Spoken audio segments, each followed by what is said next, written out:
Saif Thaikandi professional കോൺഗ്രസിന്റെ പ്രതിനിധി നേതാവ് ഇപ്പോൾ ചേരുന്നുണ്ട്. ശ്രീ സെയ്ഫ്, ഈ വിഷയം അറിയാമല്ലോ. അതായത് വീണ്ടും പരിഷ്കരണത്തിലേക്ക് പോവുകയാണ് തെരഞ്ഞെടുപ്പ് കമ്മീഷൻ. അങ്ങനെ ഒരു പരിഷ്കരണത്തിലേക്ക് പോകേണ്ട സാഹചര്യം എന്താണ്? ഇത് പരിഷ്കരണത്തിലേക്കല്ല പോകുന്നത്. ഞാൻ മനസ്സിലാക്കിയെടുത്തോളം തെരഞ്ഞെടുപ്പ് പട്ടികയിൽ, ഇവർ പുറത്തിറക്കിയ പട്ടികയിൽ അനവധി വ്യാജ വോട്ടർമാർ, നിലവിൽ ഒരേ ഐ ഡിയിൽ ഡബിൾ വോട്ടും 5 വോട്ടും ഒക്കെയുള്ള നിരവധി വോട്ടുകൾ കണ്ടെത്തിയിട്ടുണ്ട്. ഈ കണ്ടെത്തിയ വോട്ടുകൾക്കൊക്കെ ആധികാരികത കൊടുക്കാൻ വേണ്ടിയിട്ടാണ് പുതിയ സർക്കുലർ എന്നാണ് ഞാൻ മനസ്സിലാക്കുന്നത്. കാരണം പുതിയ ഒരു നമ്പർ എല്ലാ വോട്ടർമാർക്കും കൊടുക്കുകയാണ്. ഈ 14 ദിവസത്തിന്റെ ഉള്ളിൽ ഇതിലുള്ള എറർ കണ്ടുപിടിക്കാൻ രാഷ്ട്രീയ പാർട്ടികൾക്ക് സാധിക്കില്ല. അപ്പോൾ സ്വാഭാവികമായിട്ടും സംഭവിക്കാൻ പോകുന്നത് എന്താ വെച്ചാൽ, പട്ടികയിൽ കടന്നുകൂടിയ വ്യാജ വോട്ടർക്ക് ആധികാരികമായിട്ട് ഒരു നമ്പർ പുതുതായിട്ട് പ്രൊവൈഡ് ചെയ്യാണ്. ഹലോ, പറയൂ. അപ്പോ സ്വാഭാവികമായിട്ടും ഇത് പരിഷ്കരണം എന്ന് ഇതിനെ പറയാൻ പറ്റില്ല.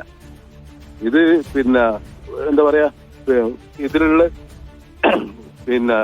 വ്യാജ വോട്ടർമാരെ നീക്കം ചെയ്യാതെ ഇത്തരം ഒരു ഐ ഡി കൊടുത്തിട്ട് സംരക്ഷിക്കുന്ന നടപടിയായിട്ടാണ് ഞങ്ങൾ ഇതിനെ കാണുന്നത്. അല്ല, ഇത് പട്ടിക പ്രസിദ്ധീകരിക്കുമ്പോൾ എല്ലാ രാഷ്ട്രീയ പാർട്ടികൾക്കും എല്ലാ വ്യക്തികൾക്കും അതിനുള്ള അപാകത കണ്ടുപിടിക്കാൻ പറ്റുമല്ലോ. അത് ചലഞ്ച് ചെയ്യാനുള്ള അവകാശം ലഭിക്കുന്നുണ്ടല്ലോ. അത് ആ സമയത്ത് ചെയ്താൽ പോരെ? അത് അത്രത്തോളം പറ്റില്ല. കാരണം എന്താ വെച്ചാല്, ഇപ്പൊ ഒരു ഐ ഡി നമ്പറിൽ 6 വോട്ടർമാർ വരെ പട്ടികയിൽ ഇടം പിടിച്ചിട്ടുണ്ട്. ഇത് എത്രത്തോളം സാധാരണ ആൾക്കാർക്ക് കണ്ടുപിടിക്കാൻ പറ്റും? ഒരേ വോട്ടർക്ക് ബാലുശ്ശേരിയും കോഴിക്കോടും വോട്ടർ പട്ടികയിൽ സെപ്പറേറ്റ് ഐ ഡിയിൽ വോട്ടുണ്ട്. ഇത് എങ്ങനെ കണ്ടുപിടിക്കപ്പെടും?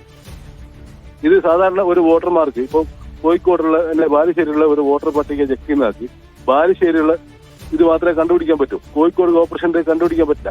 ഇത് നമ്മളൊരു സിസ്റ്റമാറ്റിക് ആയിട്ട് അതിന്റെ ഒരു സോഫ്റ്റ്വെയറും കാര്യങ്ങളും ഉപയോഗിച്ചിട്ട് കണ്ടുപിടിക്കുന്നതുകൊണ്ടാണ് ഞങ്ങൾക്ക് ഇത്രയും കണ്ടുപിടിക്കാൻ പറ്റിയത്.